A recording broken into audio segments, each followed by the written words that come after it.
Ani mpuze yanyiziza. Tewanyize kati tugende ku Mezo. So kumbuulire. Omanyize ndi muwagizi w'abanyize awenkolera niwe watonyize bulungi katulinde onanyiiga obulungi. Anti ze munaye nze simanyi kunyiiga ndi mumbejja. Banankuba emiggo abambejja bakuno. Kale ndi princess ampoze mumbejja.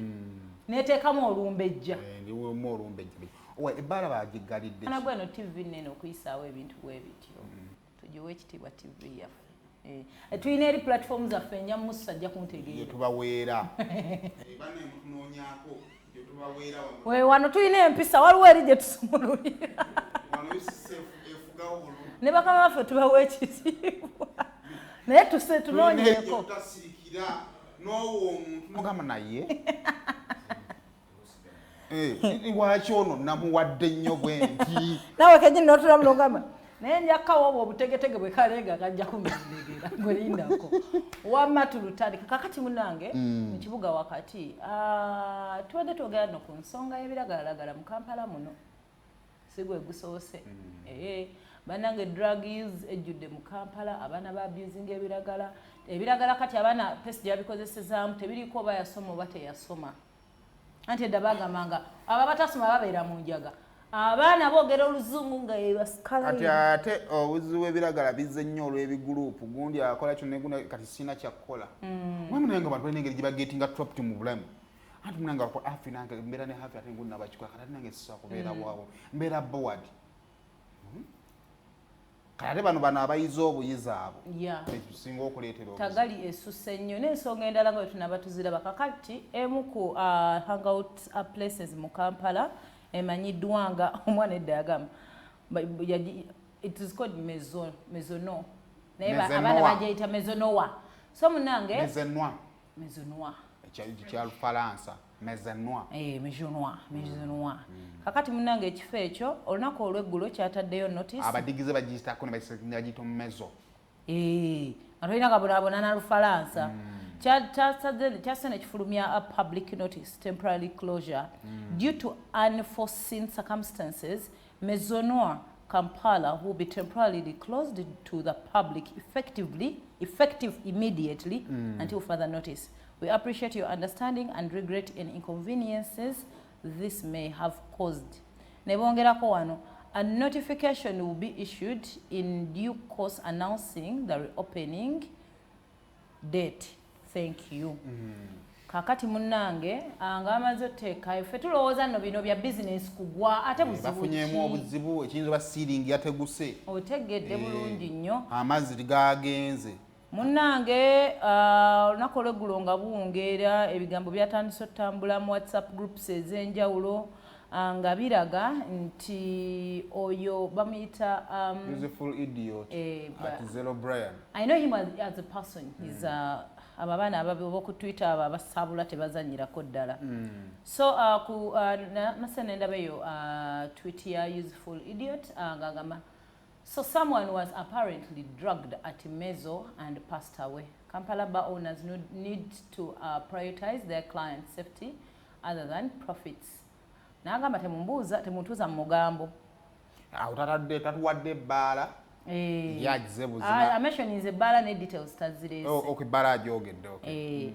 Kakati nga nkwotinga site emanyiddwa nga sites ningi ezawandiise ku kintu kino. Naye bajja ne boogera details bagamba shocking allegations surrounding Mezo Kampala have taken a tragic turn following reports that a woman was allegedly drugged at the popular nightclub has passed away. The deceased, identified as Martha, reportedly collapsed after consuming alcohol at the venue under suspicious circumstances. According to sources who have reviewed surveillance footage, Martha was last seen entering the Mezo office with a man. Witnesses claim that moments later, the man emerged from the office in a panic and returned with other individuals. It's alleged that they later used the club's exit door to rush Martha to hospital, where she was ultimately pronounced dead. Following the incidents, police have reportedly arrested some individuals in the connection with the case as investigations intensify. bagamba authorities ke kali ke bataddewo authorities ba releasing the statement nti Bbaala eggaddewo. Postmortem examination is scheduled for tomorrow, which is today, to determine exactly the cause of death, bichi and all that. Kakati yoyo mwana muwala okusizira mu lugambo lwa group bagamba nti no mwana wa munenenene Martha Eyafudde. Batwako kwa clips ngaye bagambye bakomye mulaba nga bamutwala mu office ekyabadde ku Bbaala. Naye nno walaja akuleetera obuzo. Tayika ku video wani walaja.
But now that is the last clip eraga nga bamutwala mu office we bagambira nti bakozeseza exit ne bamufulumya bamutwala mu ddwaliro we bamu-announcing nti nno yafudde.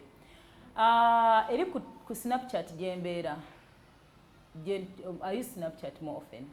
Nalabako era still last year Bad Black yapostingako n'agamba engeri gye yawulidde last night yabadde drugged.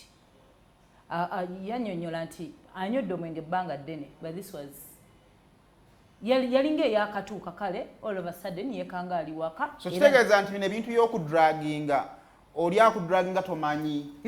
Omuntu akusuulira ekintu mu kyokunywa.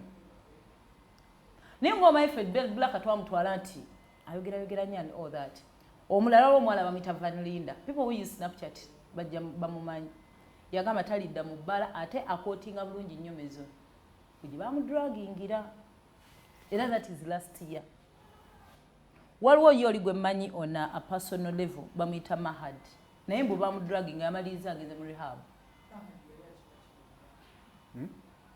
Mahad? Obuuzanga. Nga police nga assistant agwa. Fulumya akajanjako. Wamma Mahad paka muno ye bamutwala mu rehab. Yali yatabuka omutwe. So kakati kyekiddiridde. Abalina ebigendererwa byabwe.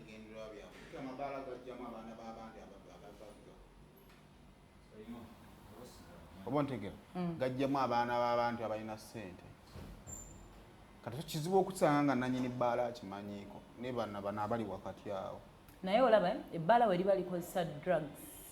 Kati nze nja kugamba ng'omuntu eyakula nga nkola mu Bbaala kwa amnesia. Abaana abo drugs ezo bazikolera mu toilet. Kale basobola okubeera ne bipills bye basuula mu biki. Naye ate kitandikira kuba smokinga weed. Kuva kuba smokinga shisha. Musobola okumanya nti shisha abaana gwe basmokinga alimu weed. Bamutabisemu. Shisha waliwo flavors ebyo bye bateekateekamu. Naye obongera basobola okwongeramu enjaga. So as bar owners kibakakatako okumanya shisha ono bamwongeramu enjaga oba tebamwongeramu. Eyo step we mugivaako ne mutandika bano abasala line. Bino ya film. Mu toilet mwe bazisalira. Kakati toilet ebamu cleaner. Cleaner ali attached ku Bbaala. Toilet egera mba waitresses. Mu abalina reporting ne mugaba nange kubanga ffenga bwe tukusanga nga because naffe twabasanganga. Oli ajja n'ebintu bye n'agamba bwe naanywamu emu nga nenda ne nga neeyokya. Kati naye mmwe kibeera mu gundi yammwe nti wantu obikolerawo. Mugere mubikolera eri. Abaana bayingira mu toyi ne besibiramu okumala awa namba. Nga bakola ki? Nga bali mu kusala line. Bali kwekubisa biragalalagala. Kati kiri ku cleaner nzijukira lumu nga tugenda yali governor eyo. kirina wayo nga mukambwe kati waliwo omuntu wakowanokkowa n'agenda mu toilet bane bakyacakala mwazze group nowebakamu kati waliwo kagundi we kati ka space okuva ku toilet ayiseeyo olwo yakukuba amagulu paka wofuluma ogende webaka ewammwe bw'ofiira awo kati kyekyo kwebasa mu toyi abantu bakyagadde kubeerako waka bebakiramu ddala kati nga tomanya kyali kukolo ba yebase oba balikozesa biragalalagala bayingiddeyo nga basatu nga temulina bakkiriza kyekiri useful idiot kyatutinzeeko nti bamunanyini bifo bino batunuulidde nnyo okufuna ssente ebiraba byerabidde kati wava ku step eyo eya line bagenda kudda ku bi ice oba n'okusuulira bannaabwe ebintu kakiki ice omanyi bwe bamukwasa mukunyonyola sima bafuna akakando ne basa obugiraasi sima ne bateekako nga obunyiriza buwoti atuma ebintu bakola batya basika bwe tebalina engeri sima kajiiko balina ebintu bye bapangapanga awo wonna nnoonya kkubwa engeno kando nno yeboyiringa ngenda fasi kubiddwa kuba ndaba emirimu mingi apanga omuntu awo nga tebutegerekeka giraasi baasa giraasi oba ate zo zikola kimu mugundiya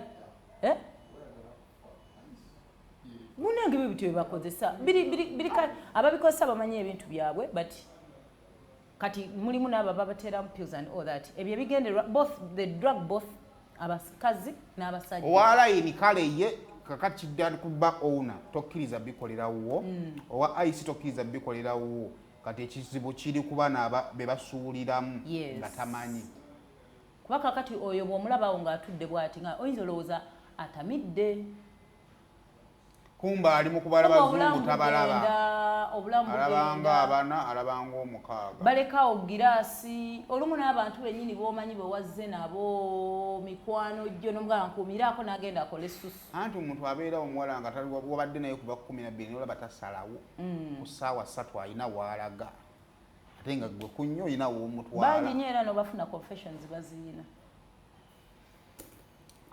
ndowooza mubitegedde ebintu ebyo tugenda mu wiikendi abazadde naddala ate ababagagga kojasanga ne drugs ziri expensive tezifunika very expensive so mujja ne mukwata omwana ne mubawa emmotoka ababakuuma ebbaala eri emunyonyaawo abaana beekubisa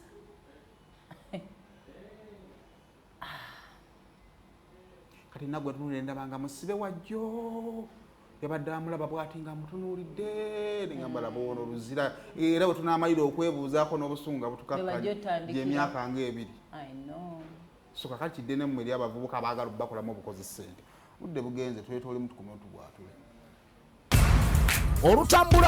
olutambula mu ba celebrities